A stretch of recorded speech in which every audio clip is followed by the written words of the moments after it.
don't know if there's any questions here. I went through this very quickly.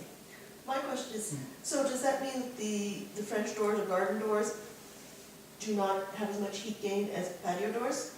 I mean, there's still a fair amount of glass. That's right. There is a fair bit of glass there, and it depends on the type of garden door that you buy, and so on. I'll talk a little bit more about characteristics of windows, things to look out for this. Yeah. And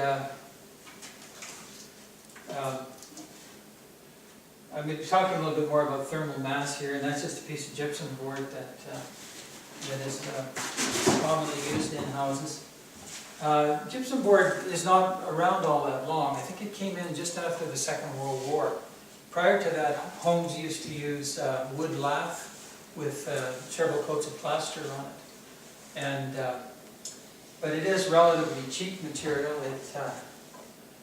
It's virtually every home uses that now.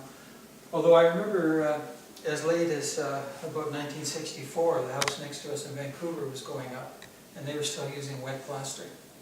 And the other problem with wet plaster is that it takes a long time for it to dry out in your... So gypsum board is basically taken over the... Okay.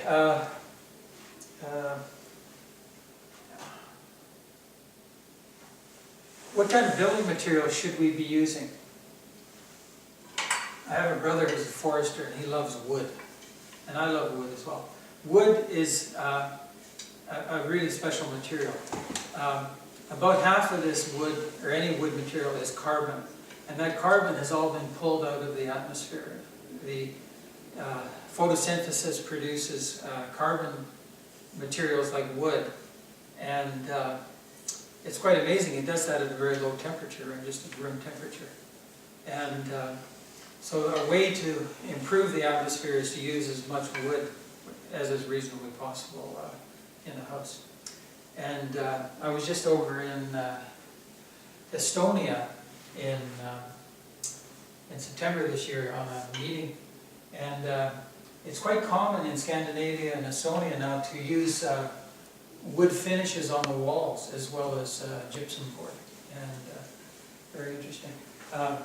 I would never use oak as the material because of the cost, but it is a very interesting building material. For thermal mass, though, you generally want heavier materials, and maybe Ron here, you could describe this selection here for the floor. Sure, we did. We had a concern because the house is going to be moved a couple of times.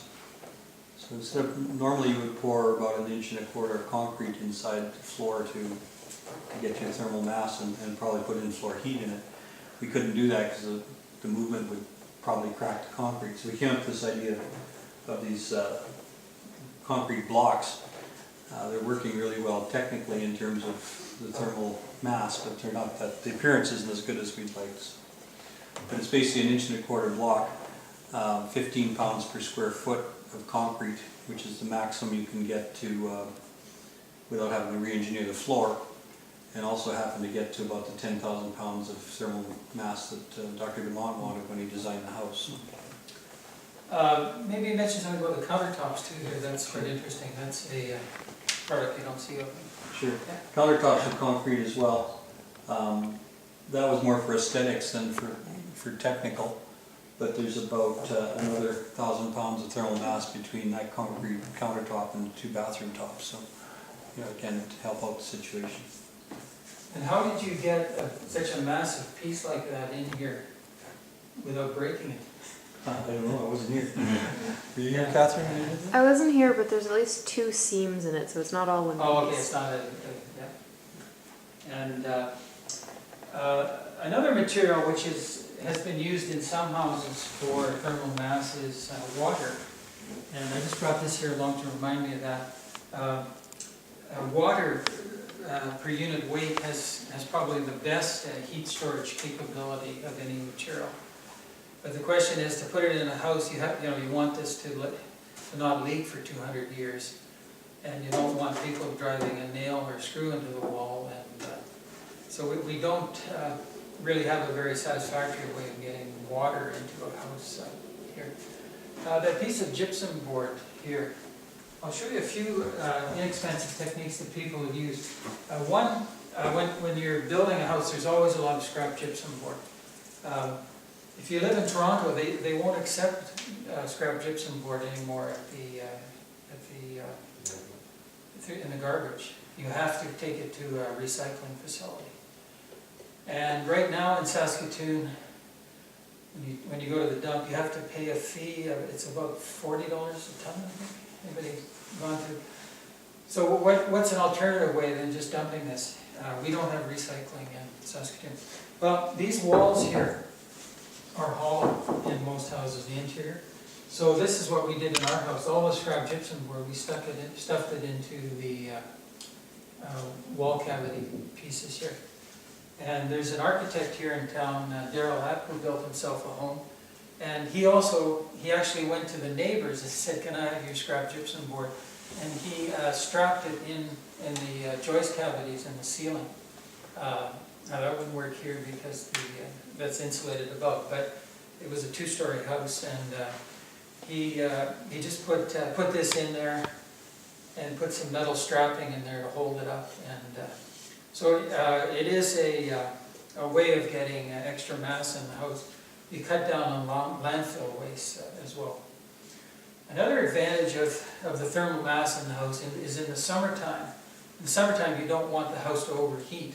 And the more mass that you have in the floor, the more slowly that the house will rise in temperature for that. And in our house, what we did as well, we have ceramic tile floors. And ceramic tile has more weight than, say, a vinyl floor.